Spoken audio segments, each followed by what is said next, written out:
O título da minha mensagem de hoje é Agora Posso Ver. Agora Posso Ver. Vocês já viram esses vídeos que tem na internet de quando bebês que nasceram com alguma dificuldade visual, os pais descobrem, os médicos descobrem, então começam a colocar óculos, aqueles óculos que fecham atrás nos bebês? Bebês, vocês já viram isso?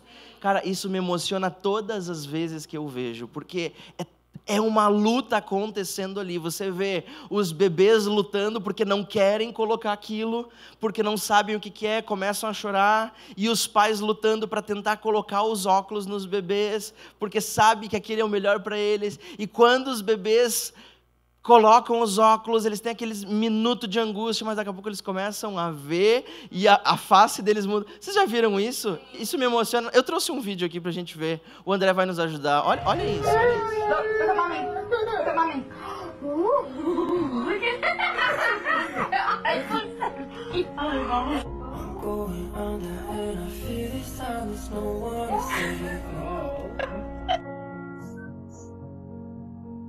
This all or nothing really got a way of driving me crazy. I need somebody to heal, somebody to know, somebody to have, somebody to hold. It's easy to say, but it's never the same. I guess I kinda like the way you know no pain.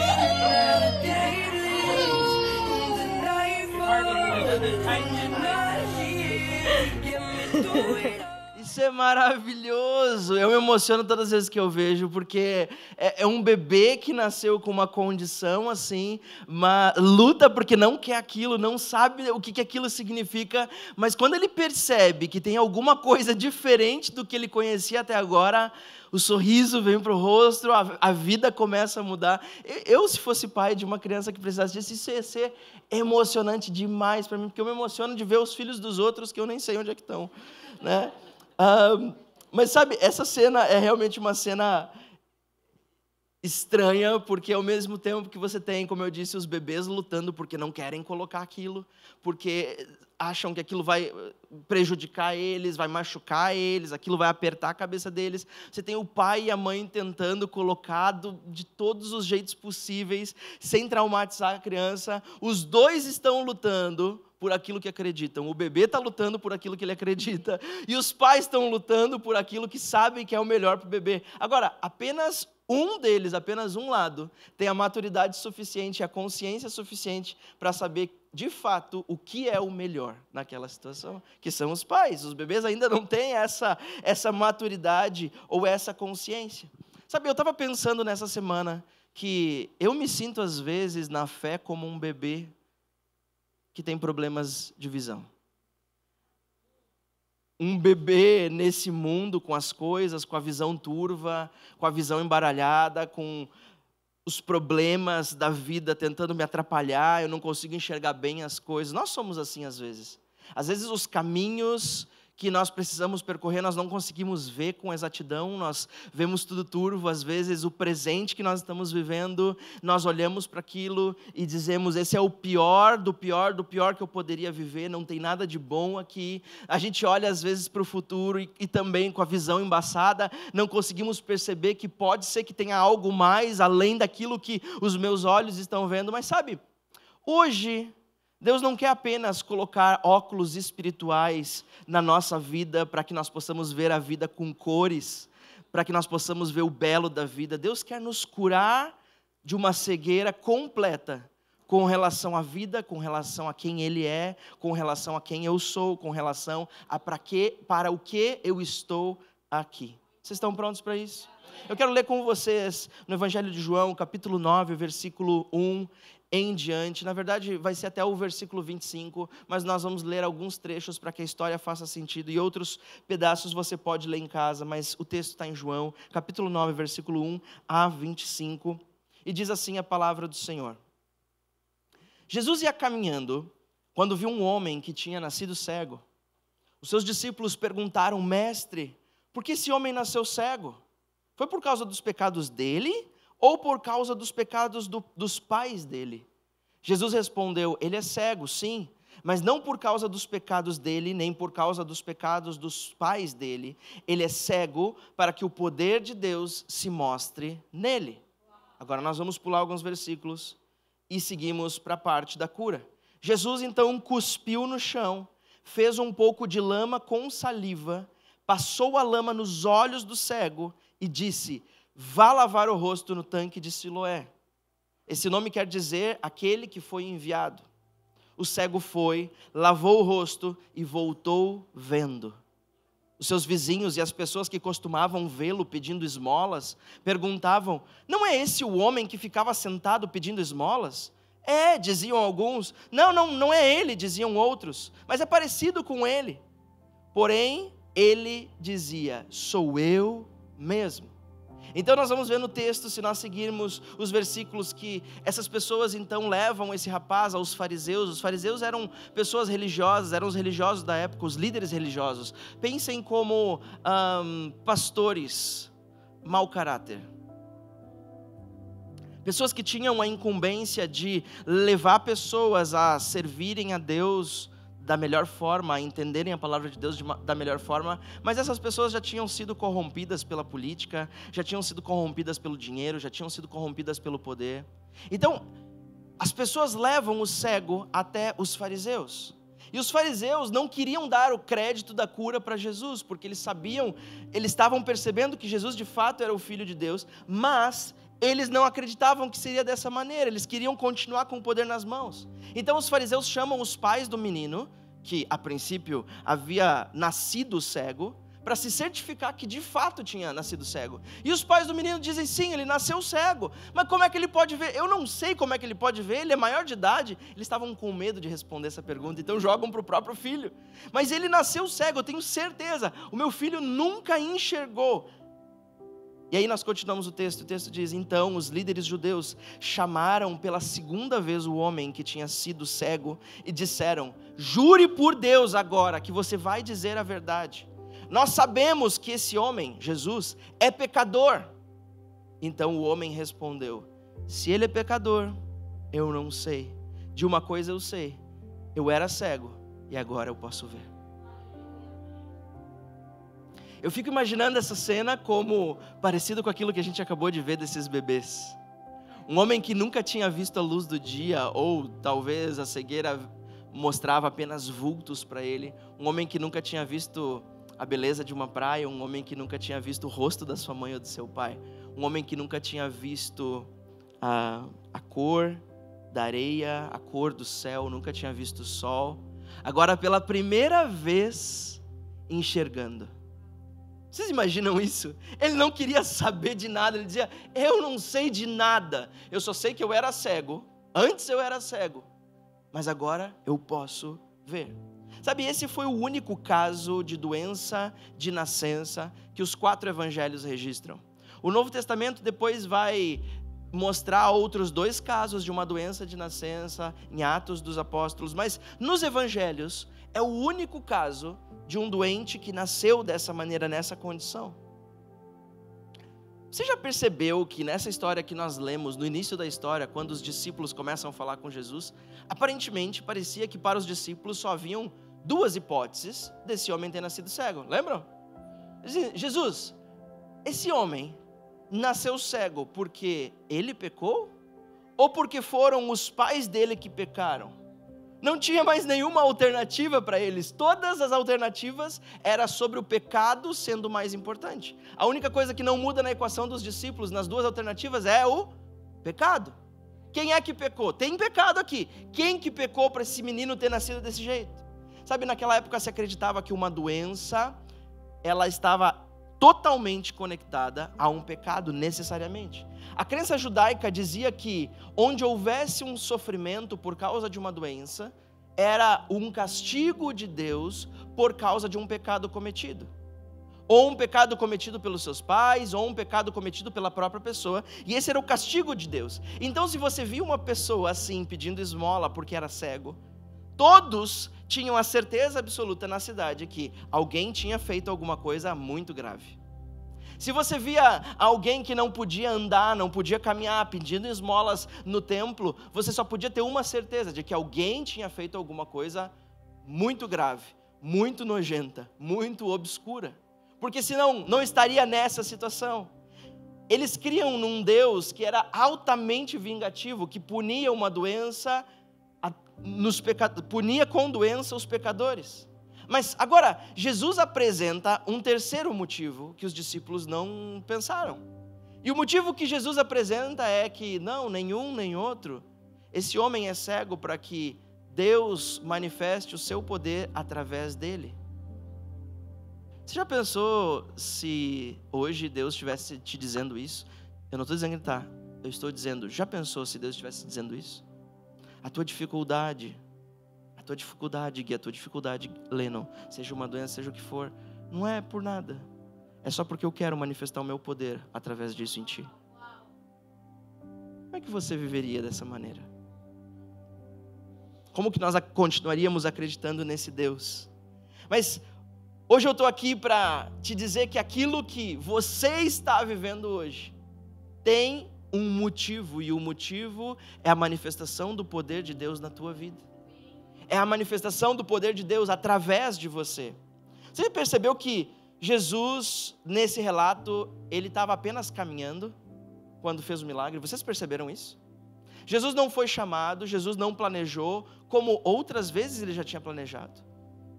Jesus não foi chamado como outras vezes ele tinha sido chamado. Jesus não mudou de rota como outras vezes para outros milagres ele já tinha mudado de rota. Não houve pedido do cego. O cego não pediu por nada. Jesus apenas, com o seu amor, que se recusa a nos deixar da mesma maneira, chegou perto da necessidade do doente, sem alguém pedir, sem alguém chamar, sem alguém dizer onde estava, e transformou a vida dele. Sabe, a minha esposa sempre dizia uma frase até um tempo atrás, e essa frase me pegava muito. Ela sempre dizia, ela já comentou isso aqui, e ela dizia: a sensação que eu tenho na minha vida é que parece que eu sempre estou no lugar errado, na hora errada e sempre atrasada. Alguém sente isso às vezes? Parece que quando chega a minha vez, o carro já passou. Parece que quando é o meu momento, é para a minha vez, parece que já acabou. Foi bom até que eu chego. Nós sentimos isso. Nós sentimos isso o tempo todo. Funcionou para todos, menos para você. Era bom até ontem, mas hoje já não é mais bom. Sentimento de estar no lugar errado e na hora certa, na hora errada também. Sente isso. Sabe, isso não é algo de Deus, porque Deus não tem hora certa e nem lugar certo para te dar a bênção que você precisa. Se você pensar, não, mas aquele homem, ele estava no lugar certo e por isso ele foi curado, por isso ele recebeu o toque de Jesus. Não é desse jeito. Não tem hora certa, nem lugar certo. Tem a decisão de Deus dizer, agora é o momento que eu decidi, eu vou te tocar, sem você pedir, sem você estar no lugar certo, sem você estar na hora certa, com os recursos certos ou com as pessoas certas, porque eu não preciso de pessoas certas, nem recursos certos, nem lugares certos. Eu sou o recurso, eu sou o lugar, eu sou a bênção, eu sou o milagre. Sabe, isso é algo que machuca a nossa cabeça. O sentimento de estar em lugares errados, no sentido de sempre estar perdendo alguma coisa na vida, sempre estar perdendo a hora certa, sempre estar perdendo o trem. E isso nos faz sempre estar procurando por lugares certos, por acessos certos. Não, mas se eu me relacionar com essas pessoas, eu vou conseguir aquilo outro. Se eu estiver nesse ambiente, então eu vou ser colocado em tal lugar. Ok, isso pode ser assim num ambiente de trabalho, pode ser assim num ambiente corporativo, mas na vida, a vida não funciona assim. A vida não é 1 mais 1 igual a 2. Nunca foi e nunca será. A matemática divina da vida não funciona dessa maneira. Isso vai nos causando uma frustração interna, porque nós buscamos acesso, buscamos pessoas, buscamos recursos, e parece que nunca chega, nunca chega, nunca chega. E o problema é que ao invés de colocar a nossa mente e os nossos objetivos naquele que é dono dos acessos, naquele que é dono dos milagres, naquele que é dono da provisão, nós colocamos em pessoas que supostamente poderiam nos dar acesso, poderiam nos dar milagres, poderiam nos dar sustento. Para Jesus não tem lugar certo, não tem hora certa, não tem pedido certo. É apenas você e Jesus. Você não está atrasado. Deixa eu te falar hoje aqui. Eu vim hoje para dizer só isso. Você não está atrasado. Você não está atrasada. Os planos de Deus para você foi Ele que fez. E se Ele que fez, Ele é o dono do tempo. Ele tem o tempo na palma das suas mãos. Você não está atrasada. Você não chegou atrasado na fila da bênção de Deus. Deus ainda tem algo com você. Deus ainda decide fazer algo com você e através de você. Mas por que eu não estou atrasado? Em primeiro lugar, você não está atrasado. Porque para Deus, para Jesus, você é mais importante do que lugares certos. Nós somos mais importantes para Jesus do que o lugar certo, ou do que a hora certa, ou do que os momentos adequados. Nós não temos que agendar um horário na agenda de Deus e dizer: Deus, eu preciso falar com o Senhor, a gente precisa trocar uma ideia, porque eu estou precisando de um milagre absurdo, senão eu vou me matar. Nós não precisamos disso.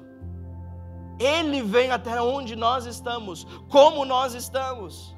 Muitos podem pensar que aquele homem estava no lugar certo, na hora certa, e por isso que ele foi curado. Ei, deixa eu te lembrar uma coisa, aquele homem era cego de nascença. A única coisa que ele conhecia era o toque daquelas pedras onde ele sentava. A única coisa que ele conhecia era o barulho que a areia e que as pedras faziam nos seus pés. A única coisa que ele conhecia era o cheiro de urina, quem sabe de onde ele tinha que ficar sentado. A única coisa que ele conhecia era o barulho de moedas caindo na areia. Aquele era o lugar que ele nasceu, que ele estava sendo criado, que ele estava vivendo uma vida miserável. Ele nunca tinha conhecido outro lugar. Aquele era o único lugar. Um lugar miserável. Um lugar de miséria. Um lugar onde, quem sabe, é o menos propício para um milagre. Nós não somos assim. Deus tem que falar comigo. Deixa eu arrumar as coisas aqui. Eu vou limpar ao redor, eu vou ter que botar uma música, eu vou ligar uma vela, Vela de cheiro, gente. De cheirinho, de perfume, calma. Eu vou aqui, tá tudo bem, não é errado isso, gente. Mas a gente acredita que a gente tem que estar em outro ambiente para que Deus fale conosco. Porque no nosso ambiente de caos, Deus não tem poder para falar conosco. No nosso ambiente de caos, Deus não tem poder para fazer um milagre. No nosso ambiente de caos, Deus não tem poder para nos abraçar. No nosso ambiente de caos, parece que Deus não tem poder para curar os nossos olhos, curar nossa cegueira. Sabe, esse homem não pediu e não se moveu do lugar da sua miséria. Literalmente, definitivamente, não teve nada a ver com o lugar, a sua cura. Ele vivia naquele lugar, nunca tinha visto cura. Vivia no lugar onde sua vida era miserável. Era mendigo, era pedinte. Ele vivia das esmolas daquela cidade, dos restos daquela cidade, do lixo daquela cidade. Aquele era o seu lugar de miséria. Era o lugar mais terrível da sua existência. Só conhecia essa vida, era tudo que tinha. Talvez aquele fosse o pior lugar do mundo para aquele homem encontrar transformação. Mas Jesus não se importa com isso. Ele vai até o nosso lugar de miséria, da mesma forma que foi naquele homem, até o lugar de miséria dele. Aquele homem não precisou mudar de ambiente para que Jesus o visse. Aquele homem não precisou falar diferente para que Jesus o visse. Aquele homem precisava apenas continuar no seu lugar de miséria e acreditar que se Jesus falou, tudo era possível. Jesus não frequentava ambientes de pessoas curadas. Jesus não frequentava ambientes de pessoas cheirosas. Jesus não frequentava ambiente de pessoas que não precisavam dele. Jesus não chamou aquele homem para fora da cidade. Você percebe isso? Jesus nem sequer disse: ei homem, dá uma limpada, toma um banho, depois vem aqui que eu vou fazer um milagre. Will, mas isso seria um absurdo. Sim, mas os fariseus não falavam com pessoas sujas. Os religiosos e os pastores da época, eles não chegavam perto de pessoas doentes para não se contaminar com a doença. Eles exigiam que as pessoas estivessem com os seus banhos rituais em dia, eles exigiam que as pessoas estivessem com as suas ofertas em dia. Só então a gente pode trocar uma palavra à distância. Não se você for mulher. Mas Jesus não faz desse jeito. Jesus não só chega no lugar de miséria desse homem, como ele pega a própria saliva, faz um pouquinho de barro e toca nesse homem. Começa a colocar, porque ele sabe que a cura está vindo. Ele não tem problema de tocar na miséria. Sabe, Jesus não tem problema de tocar na sua miséria. Jesus não sente nojo da tua miséria. Jesus não sente nojo da minha miséria. Jesus não sente nojo das coisas da vida que nós vivemos. Jesus sente compaixão. Jesus sente amor. Jesus sente isso, ou parecido isso, com isso que eu e você sentimos quando víamos esse bebê prestes a enxergar. Você fica com esse sentimento dizendo, não, bebê, deixa colocar o óculos, porque tem uma vida linda aí para você. Você vai enxergar o rosto da sua mãe. Jesus estava assim para esse homem. Jesus está disposto a transformar o meu e o seu lugar de miséria no passado em um lugar de cura no presente hoje. É a disposição de Jesus. Você tem um lugar de miséria na tua vida? É claro que isso aqui é uma linguagem figurada. Você tem um lugar de miséria na sua vida que você sempre lembra, que o seu pensamento sempre volta atrás para lembrar daquele momento, daquele dia, daquela temporada, daquelas coisas que você fez no passado, daqueles lugares que você frequentava no passado, um lugar de dor, um lugar de sofrimento, um lugar que você não acredita mais que pode haver mudança. Sabe, hoje Jesus não está te chamando para fora desse lugar. Há momentos em que Jesus nos chama para fora de alguns lugares. Hoje, Jesus não está nos chamando para fora desse lugar. Hoje, Jesus quer entrar no nosso lugar de miséria, porque Ele sabe que o nosso lugar de miséria não é mais importante do que aquele que chegou nesse lugar para nos dar visão outra vez. Jesus foi até o lugar de miséria para tirar esse homem da miséria.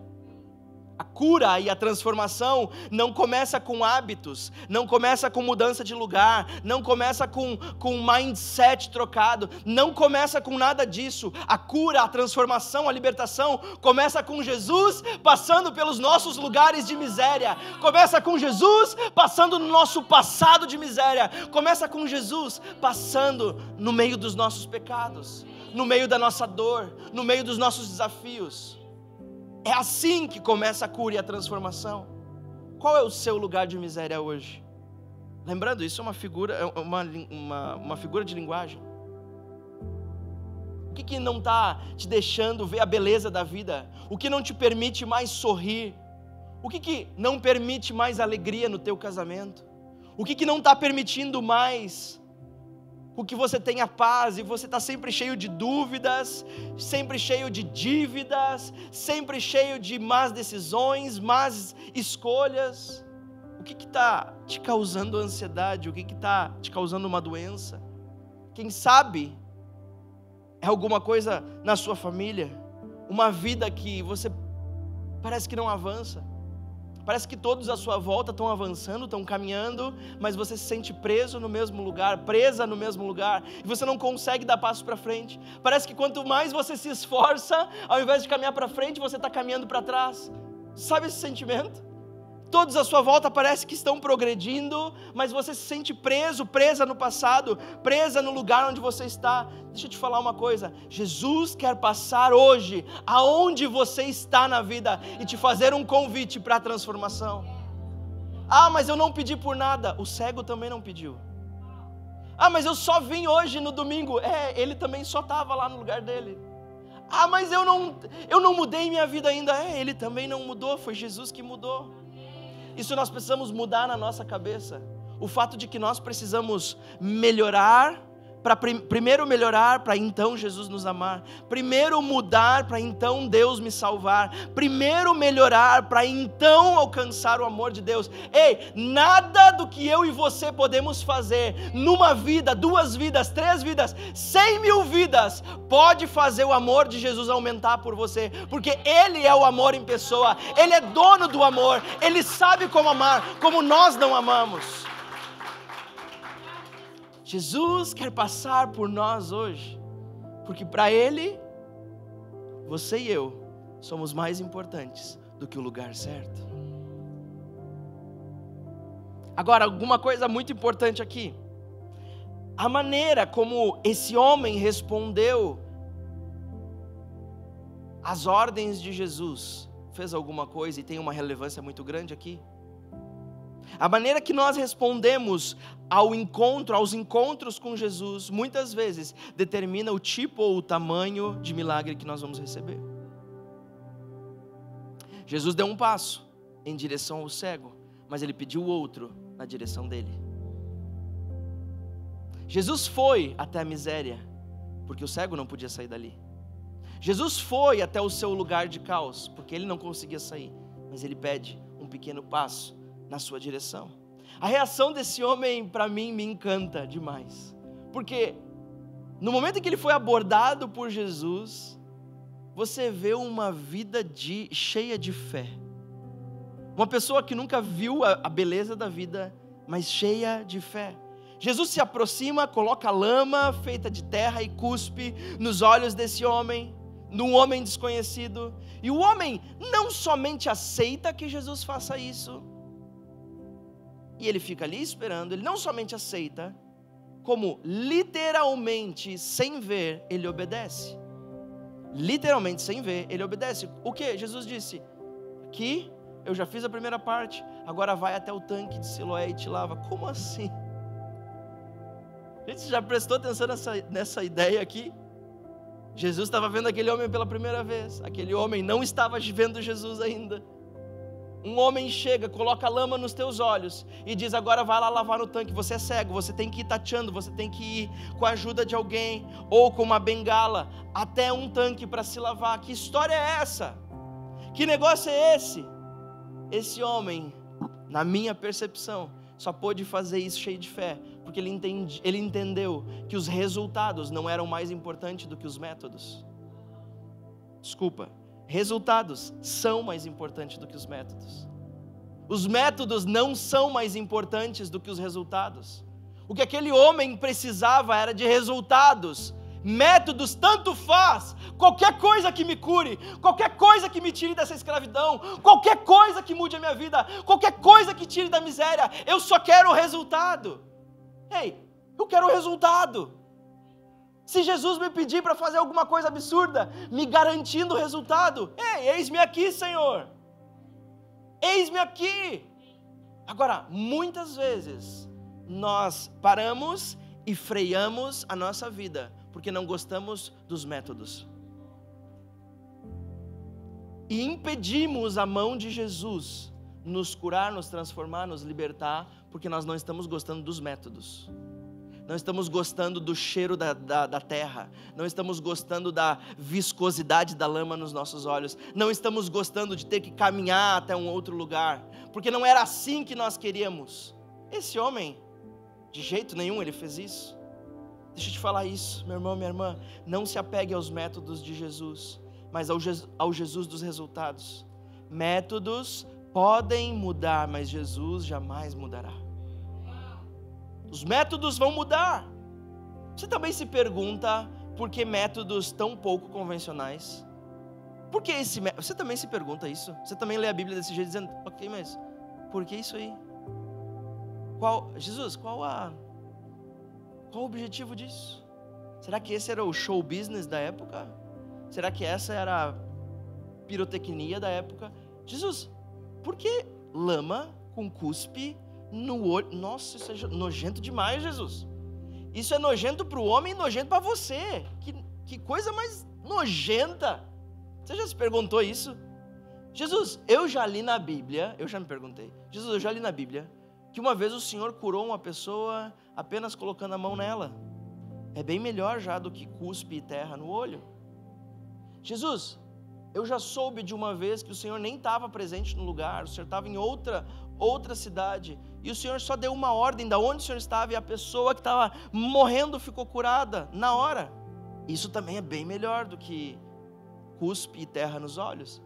Jesus, por que isso? Por que desse jeito? Por que não apenas uma ordem, uma imposição de mãos? Por que chocar a todos com esse método tão peculiar? Sabe, os métodos de Jesus mudam, mas sempre pedem a mesma coisa: obediência. Os métodos de Jesus sempre mudam, e você vê isso na Bíblia, mas sempre pedem obediência. Obediência e fé. E essa é a nossa parte no milagre. Essa é a nossa pequena participação no milagre. Milagres são a somatória de uma ordem, mais obediência, mais fé, igual milagres. Se Jesus der uma ordem, e você obedecer, e você se encher de fé, o resultado não é outro, senão o milagre. Não tem outra. Olha aqui, nessa equação, diferente de outras equações simples de multiplicação, onde nas equações simples, até onde eu me lembro, a ordem dos fatores não altera o resultado. Estou certo? Mas nessa equação, altera. Primeiro Jesus pede obediência, a fé vem depois, e o resultado é o milagre. Obediência não é um sentimento, eu já falei isso aqui, obediência é uma decisão. Primeiro eu decido obedecer a Jesus, depois Ele me enche de fé para ver o milagre. Obediência primeiro, fé depois. Obediência não é um sentimento, ela é uma decisão. Sabe, os métodos de Jesus para o milagre sempre pedem o nosso comprometimento. Vocês já perguntaram por que o tanque de Siloé? Por que esse lugar? Jesus, por que não uma bacia em casa com a água dos meus pais? Por que eu não peço ajuda e a gente lava aqui numa bica pertinho aqui? Jesus, por que tem que ser no tanque de Siloé? Sabe, o tanque de Siloé era o lugar mais conhecido da cidade. Esse tanque, ele foi festejado, haviam músicas criadas por causa desse tanque. Porque esse tanque, ele foi construído por Ezequias há muitos e muitos, muitos anos atrás, desse acontecimento. Quando a cidade ficou cercada por inimigos, iam morrer de sede. E Ezequias construiu em tempo recorde 580 metros de duto escavados na pedra. Isso que é empreiteira. Na montanha, a água vinha da montanha, descia pela pedra, eles escavaram 580 metros. Haviam canções para festejar o dia que eles concluíram os 580 metros de dutos esculpidos na pedra. Jesus não estava pedindo um milagre em segredo, Jesus estava pedindo por um comprometimento público do homem com Ele. Ele não se lavou em casa, no segredo, escondido. Ele se lavou no centro da cidade, no tanque mais famoso de água pura.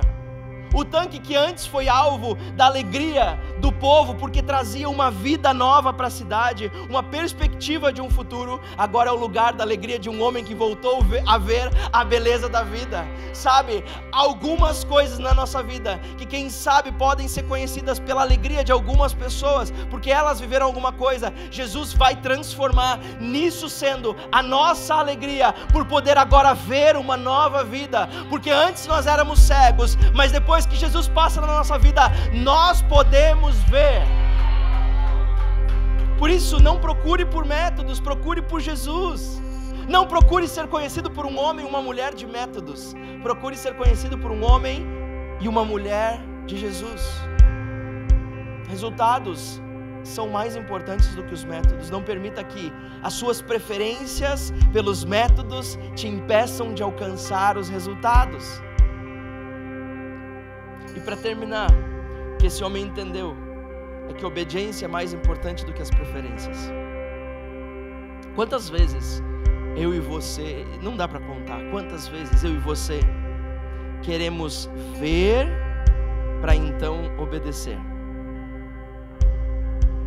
Quantas vezes nós queremos ver para então tomar um passo de fé? Quantas vezes nós queremos primeiro ver para então acreditar que é Deus mesmo que está me chamando para isso? Quantas vezes nós precisamos primeiro e queremos primeiro enxergar as coisas construídas para então colocar o pé? Sabe, Jesus não trabalha dessa maneira. Esse nunca foi e nunca será o modus operandi de Jesus. A maneira com que Ele opera é: ei, coloca o pé na água, eu construo embaixo. Jesus, o Senhor vai construir, confia em mim, confia no Pai. Eu vou fazer, Mas primeiro coloca, mas Jesus, eu não estou vendo nada. Não te preocupa, vai chegar na hora certa, na medida.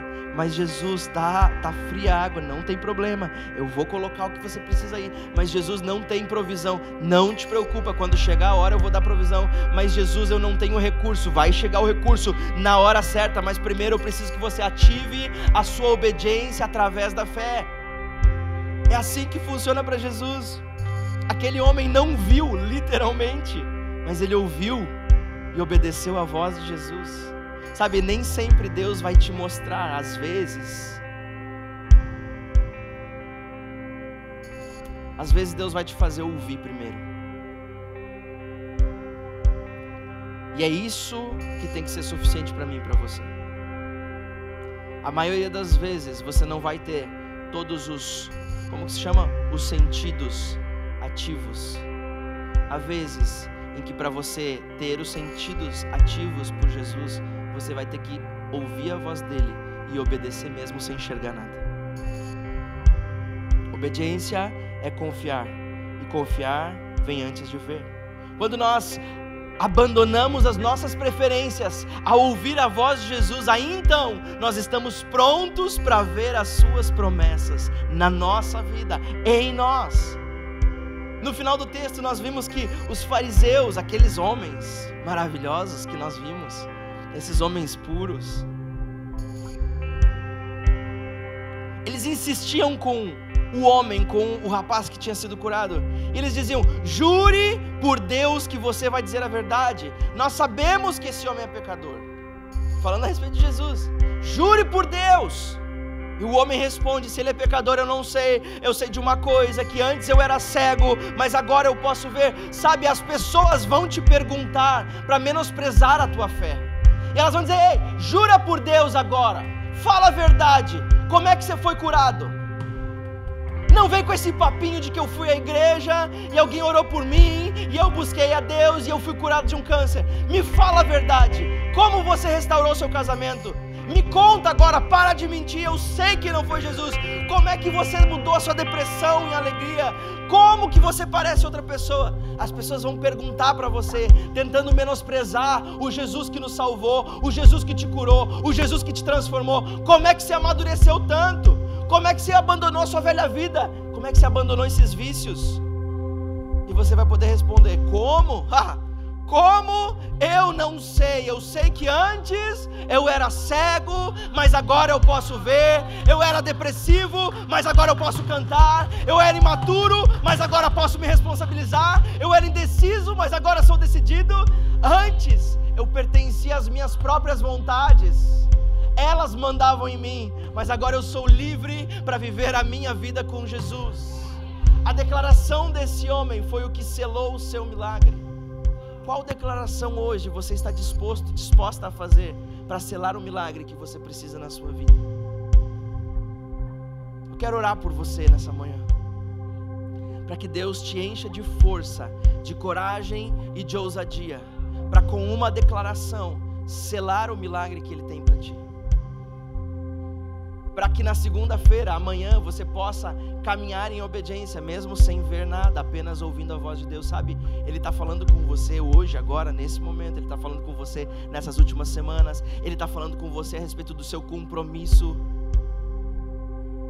Deus está falando com você, não sou eu. Eu apenas estou comunicando para reafirmar que isso que vocês têm sentido nos últimos meses, nas últimas semanas, é o próprio Espírito Santo falando da boca dele para você. Vamos ficar em pé, eu quero orar por você.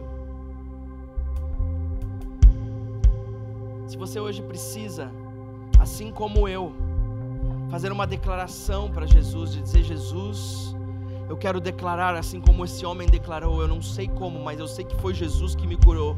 Antes eu estava numa vida X, Y, Z, mas agora eu posso ver. Se esse é o seu caso, todos nós estamos de olhos fechados. Coloque sua mão em cima, sobre o seu peito.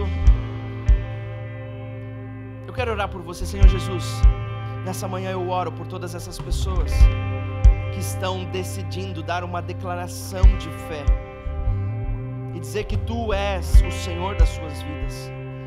Pai, em nome de Jesus, nós precisamos de cura, nós precisamos de transformação. Nós precisamos, Senhor, que o Senhor feche algumas feridas antigas. Nós precisamos conseguir perdoar algumas pessoas que nos feriram, Senhor. Nós precisamos de uma restauração no nosso casamento, precisamos de restauração na nossa família.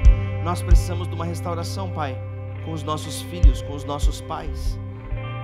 Senhor, nós estamos, cada um de nós, em um lugar específico de miséria, assim como aquele homem esteve. Quem sabe a única coisa que nós conhecemos é isso que estamos vivendo agora, mas Pai, nesse momento nós reconhecemos e nós temos a certeza de que o Senhor está diante de nós, assim como esteve diante daquele homem, e nós vamos aceitar os teus métodos, sejam eles quais for, em obediência, Senhor Jesus, caminharemos na decisão de te seguir, na decisão, Senhor, de te honrar.